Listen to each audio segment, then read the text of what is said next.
Hi there, let's get right into it. Let's look at some questions to consider when you're trying to pick an agent out here along the Emerald Coast outside of beautiful Destin, Florida. The first thing you want to know is does the agent actually work in the area you're looking at? So that sounds silly. Well, Doug, why would they hang a shingle outside and try to do real estate if they're not in this area? Why would they offer to tell me? Well, it's a curious thing. Thanksgiving weekend, I had an agent call from Miami, which is about 10 hours from here. And, she had a client that needed some help along the Emerald Coast. And, we do referrals all the time. We send them to an expert in that market. Well, she wanted to do something a little different. She wanted to have someone here unlock the door. And then she was going to represent the client from Miami, Florida. I mean, maybe she was living with the Golden Girls or something like that, but she was going to run everything from 10 hours away. Now, imagine how complicated that can be. Real estate is a very local business.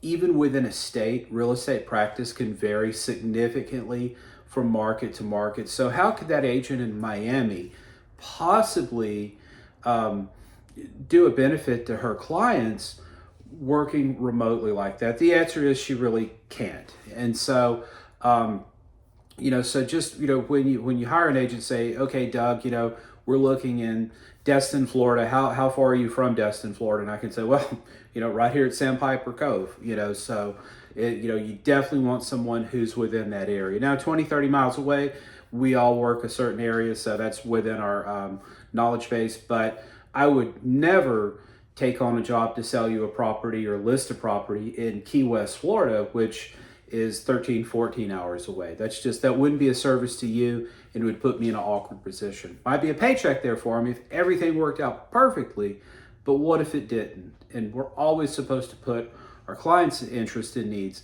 ahead of our own, even when it's money. So does the agent work that market? Two, does he or she have expertise in the type deal you're trying to put together? So again, we're generalists for the most part. I dabble in commercial. I'll do some land. Most of my focus is on residential and then the resort condos. And so that's what I choose to focus on. So if you reach out to me, if I feel like I have a comfort level with something, a little storefront in a shopping center or something like that, I'll tell you. I'll say I'm mostly a resort condo guy, but I can do this. I've done it before. You make a decision. But if it's something, you're wanting to develop a shopping center or something like that, one of our ethics as realtors is making sure we don't operate outside of our expertise. Now, it's perfectly acceptable for me to partner with a commercial guy or gal and us both work with you if we can negotiate out a fee structure, that's fine. If I want to completely hand it off to a person I trust that has expertise in that area, that's fine too. But it's really a disservice to the client for me to try to take on something I'm not comfortable with and kind of quote unquote getting paid to learn as I go. Nobody wants to do that. And then three, understand the fee structure. So nothing in life is free, and the same is true with real estate sales. The National Association of Realtors is coming out of a pretty big lawsuit settlement last year. And frankly, I didn't really disagree with any of the changes. But what it's doing is it's mandating, it's not encouraging. It's mandating us to have an upfront discussion with our clients about our fees and who pays our fees and all those wonderful things. For years, I've been using what's called a buyer-broker agreement. They're mandated now, and so all fees are negotiable. But my clients have an understanding from the beginning, before I unlock a door. This is what Doug Rogers with Remax Coastal Properties is going to earn once this event takes place, and here's how those monies are going to flow. And so my clients understand that, and I encourage you, if you have questions about that or whatever, feel free to reach out and we can talk about it. So that way you understand everything. But the key is just kind of removing that veil of how the monies flow and just being able to document, these are the services I provide. Here's what I charge for that. Let's come to a consensus. Let's each sign it, and let's just get your goals accomplished. And so make sure the fee system or structure is clear. And are they responsive? So, the worst thing in the world is being in one of our feeder markets, Minneapolis, Atlanta, Houston, Dallas, and you're trying to get a vacation condo for your family or an investment property. And, we're all busy. I phone prospect in the mornings. And so, a lot of outbound calls. So a lot of times if you call in the mornings, it'll go to voicemail. But my clients know and understand this. They know I'm trying to take their listings and match them with buyers. So it's the circle of life, guys.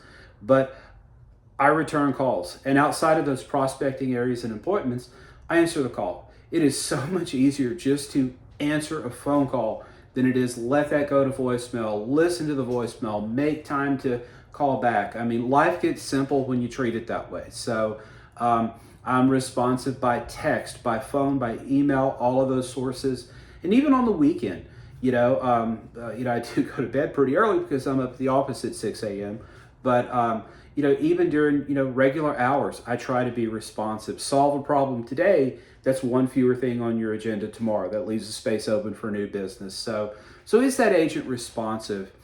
And finally, do they have systems in place? Okay, well, who's going to ask that in an initial meeting? Nobody.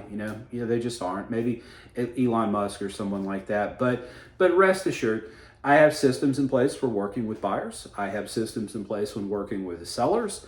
And I have systems in place for taking both of those two to the closing table once an offer comes in. And so, in other words, we're not reinventing the wheel with your transaction. Now, sure, stuff could come up from left field that we haven't seen before, but after 17 years, I've seen a whole lot. So, that's just my advice. Sometimes people will pick an agent by doing something as simple as asking a friend or going on Zillow or Realtor.com and getting whoever is spit back out to them. But if this is a big investment for you, for most people it is, especially with prices the last couple of years, get someone in your corner who you like, you trust, who has the expertise, who will shoot you straight. And in most cases, that's going to be Doug Rogers with Remax Coastal Properties here on the harbor. Beautiful Destin. Well, it's actually pretty cloudy out there today, but hey, I'm wearing a short sleeve. It's not 10 degrees below zero, so that's always an improvement. So Doug Rogers, Remax Coastal Properties. Reply to this. Call me, 318-613-1994. Once again, 318-613-1994, and make it a great day.